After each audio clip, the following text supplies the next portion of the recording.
সিরিয়ায় হামলা বন্ধ করতে ইসরায়েলের প্রতি আহ্বান জানিয়েছে জাতিসংঘের মহাসচিব অ্যান্তোনিও গুতেরেস। সেই আহ্বান উপেক্ষা করে গতকাল শুক্রবার রাতে সিরিয়ার রাজধানী দামেস্কে হামলা চালিয়েছে ইসরায়েলি বাহিনী। কাতার ভিত্তিক সংবাদ মাধ্যম আল জাজিরা জানিয়েছে, গতকাল রাতে রাজধানী দামেস্ক সিরিয়ার সেনাবাহিনী ৪র্থ ডিভিশনের সদর দপ্তর এবং নিকটবর্তী গ্রামাঞ্চলে অবস্থিত একটি রাডার ব্যাটালিয়নকে লক্ষ্য করে ব্যাপক বিমান হামলা চালিয়েছে। বাশার আল আসাদের পতন উদযাপন করতে গতকাল হাজার হাজার মানুষ রাস্তায় নেমে এসেছিল। এ সময় ইসরায়েলি বাহিনী হামলা চালায়, তবে এখন পর্যন্ত হতাহতের কোনো খবর পাওয়া যায়নি। গত রোববার ২৪ বছরের স্বৈরশাসক বাশার আল আসাদকে উৎখাত করে দামেস্ক দখল করে নেয় বিদ্রোহী গোষ্ঠী হাত তাহরির আল শামস HTS এবং তাদের সহযোগী জুইশ আল ইসরায়েল যৌথ বাহিনী।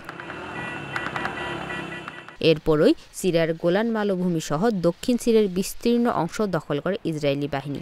একের পর এক বিমান হামলা চালিয়ে সিরিয়ার গুরুত্বপূর্ণ সামরিক স্থাপনাগুলো গুঁড়িয়ে দেয় তারা। এরপর অগ্রসর হতে থাকে রাজধানী দামেস্কের দিকে। গতকাল রাতে সরাসরি দামেস্কে হামলা চালায় ইসরায়েলি বাহিনী। ইসরায়েলি প্রতিরক্ষা বাহিনী IDF দাবি, আসাদ সরকারের পতন হওয়ার পর অস্ত্র ও সামরিক স্থাপনা যাতে বিদ্রোহীদের হাতে চলে না যায় এবং ইসরায়েলের জন্য হুমকি সৃষ্টি করতে না পারে, এজন্য তারা এই অভিযান চালাচ্ছে।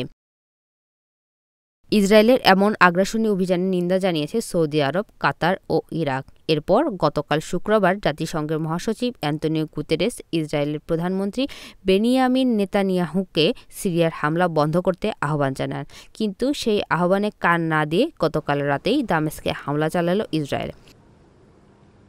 বাশার আল আসাদ সরকারের পতনের পরপরই নেতানিয়াহু বলেছিলেন, সিরিয়ায় সন্ত্রাসবাদী তৎপরতা প্রতিরোধে একটি নিয়মিত অঞ্চল গঠন করা হবে। উল্লেখযোগ্য, ১৯৭৩ সালে যুদ্ধের পর গোলান মালভূমি সংলগ্ন বিতর্কিত অঞ্চল যে বাফার জোন তৈরি করা হয়েছিল, তা ইতিমধ্যেই দখল করে নিয়েছে নেতানিয়াহুর বাহিনী। এরপরে ইসরায়েলি প্যারাট্রুপার এবং সাঁজোয়া বাহিনী গ্রাউন্ড অপারেশন শুরু করেছে।